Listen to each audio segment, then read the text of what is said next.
Hello, আসসালামু আলাইকুম। আশা করি সবাই ভালো আছেন, সুস্থ আছেন। তবে আজকের ভিডিওতে আমি আপনাদের বলবো যে টাকা কম থাকলেও খামার চালিয়ে যাওয়ার কিছু বাস্তব কৌশল আপনাদের সামনে আমি শেয়ার করব আজকে। প্রথমে বলতে চাই, দেখেন ভাই, খামারের আসল যুদ্ধ শুরু হয় তখন যখন পকেট হালকা থাকে।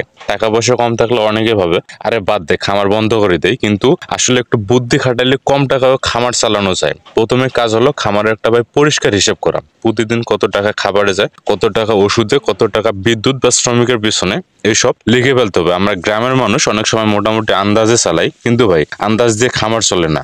1 টাকা কোথায় গেল বা কোথায় সেভিং হলো এইসবের সব হিসাব রাখতে হবে। সবচেয়ে বড় খরচ আসে ভাই খাবারের পিছনে, এইখানে আপনাকে খেলতে হবে। দুধের দাম যতই ওঠানামা করুক, খাবারের খরচ যদি কমানো যায় বাকি সব সামলানো যায় ভাই। আর একটা বড় বুদ্ধি হলো নিজের ফিড নিজে বানানো। দোকান থেকে রেডিমেড ফিড কিনলে প্রতি কেজি 35 থেকে 60 টাকা পর্যন্ত লাগে, কিন্তু মিক্সার ভুসি, গমের ভুসি, সরিষার খোল, ধানের গুঁড়া, খেসারি বা ভুট্টা মিশাইয়া বানাইলে 20 থেকে 25% খরচ বাঁচবে ভাই। ধরেন একটা গরুর জন্য আপনার প্রতিদিন 5 কেজি কনস্ট্যান্টেড লাগে, প্রতি কেজিতে 5 টাকা যদি বাঁচান ভাই, তাহলে দিনে 25 টাকা আর মাসে 750 টাকা, বছরে গিয়ে দাঁড়ায় 9,000 টাকা ভাই। এই টাকা দিয়ে আপনি শীতকালে বাড়তি খড় কিনে রাখতে পারবেন।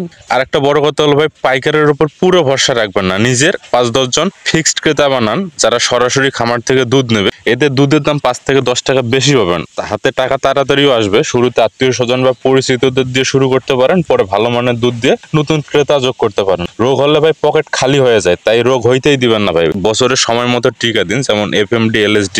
এই কয়েকটা করলে অর্ধেক সমস্যা কমে যাবে ভাই। পানি পরিষ্কার, গোয়ালঘর শুকনো, খাবার তাজা, এই 3টে ঠিক রাখলে গরু কম অসুস্থ হবে। ধরেন FMD হলে একটা গরুর 50 থেকে 70% দুধ কমে যায়, আর চিকিৎসার কয়েক হাজার টাকা লাগে, কিন্তু বছরে একবার টিকা দিলে মাত্র 100 থেকে 200 টাকা লাগে ভাই। তাই আপনারা অবশ্যই এগুলো মাথায় রাখবেন। শ্রমিক খরচ অনেক সময় গলার কাটা হয়ে যায়, টাকা কম থাকলে পরিবারের লোকজনকে কাজে লাগান। অনেক খামারি অপ্রয়োজনীয় জিনিসে টাকা খরচ করে, ব্র্যান্ডেড ফিড, বাড়তি ফ্যান, লাইট, শোভাবর্ধন জিনিস এসব বাদ দেন। বিদ্যুতের বিল কমান, পানি নষ্ট করবেন না। আর বিনিয়োগ করার আগে ভালোভাবে ভাবেন। নতুন গরু আনার আগে পুরনো গরুর দুধ বাড়ানোর দিকে মনোযোগ দিন। সবশেষে একটা কথা বলতে চাই ভাই, আপনার এলাকায় যেসব খামারি, কৃষক বা দোকানি আছে তাদের সঙ্গে ভালো সম্পর্ক রাখেন। প্রয়োজনে খাবার দাবার, ওষুধ বা জরুরি টাকা এসব অনেক সময় সম্পর্কের কারণে পাওয়া যায়। প্রতিযোগিতা বাদ দিয়ে সহযোগিতার পথ নিলে খামার চালানো অনেক সহজ হবে ভাই। মোট কথা হলো ভাই, টাকা কম থাকলেও খামার চালিয়ে যাওয়ার মন্ত্র হলো খরচ কমানো, আয়ের রাস্তা বাড়ানো, রোগ ঠেকানো, লোকাল ক্রেতা তৈরি, মৌসুমি পরিকল্পনা আর নেটওয়ার্ক ব্যবহার। 1 টাকা অপচয় নয়, প্রতিটি টাকা হিসাব করে খরচ করলে